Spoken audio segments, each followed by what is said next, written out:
In a swift turn of events, Delhi Police Crime Branch detained Pakistan High Commission staffer Mahmood Akhtar, who was allegedly in possession of defence-related documents. He has been declared persona non grata. 2 people have been arrested by Delhi Police on spying charges. One BSF head constable martyred while 6 civilians injured in yet another ceasefire violation by Pakistan in Araspura and Arnia sectors of Jammu and Kashmir. Small arms fire and mortar shelling reverberate through the night as Indian forces retaliate with appropriate and befitting reply.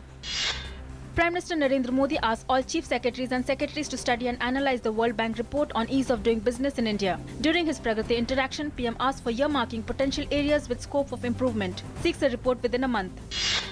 Urban centres are becoming important growth engines leading to rapid urbanization.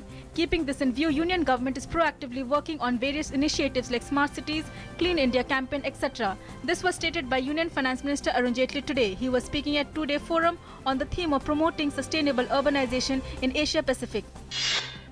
A special CBI court has acquitted BJP's Karnataka President and former Chief Minister B.S. Yedurappa along with his 2 sons and son-in-law in a 40 crore rupees kickback case relating to illegal mining in Bellary. Centre advances Union budget presentation by a month in a move aimed at speedier implementation of projects and schemes. PM urges all states to align their plans with this advancement. New Zealand assures India of a constructive approach on its bid for NSG membership. India and New Zealand signed 6 pacts in New Delhi, including double taxation avoidance and cybersecurity.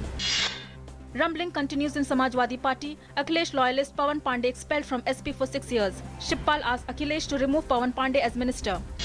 India and Russia agree to strengthen military technical cooperation. Defence Minister Manohar Parrikar says there is a need for zero tolerance and collective effort to combat terror. Parrikar further says double standards on terror not acceptable. Finance Minister Arun Jaitley favoured levy of cess on tobacco and luxury products to compensate states for loss of revenue on GST, saying that the cost of funding that through the additional tax would be exorbitantly high and almost unbearable. Jaitley said that 4-slab structure of 6, 12, 18 and 26% was under consideration. The one-man Judicial Committee on One Rank, One Pension submitted its report to the Defence Minister Manohar Parrikar.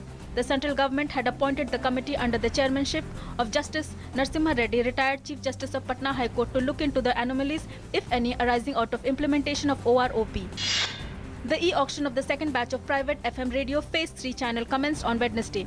4 rounds of bidding took place. 266 FM channels in 92 cities comprising 227 channels in 69 fresh cities and 39 unsold channels from 23 cities of Batch 1 of Phase 3 have been put on auction in the second batch.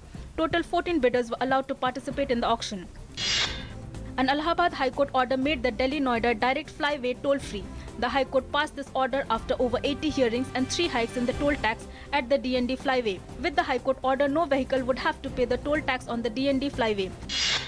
22 children and 13 others were killed after Syrian airstrike targets school complex in rebel-held Idlib province. UNICEF terms this incident an outrage. India ride on Rupinder's brace to down Malaysia 2-1 in the ongoing 4th Asian Championship Trophy hockey tournament in Kuntan in Malaysia. With this win, India tops the round-robin league with 13 points.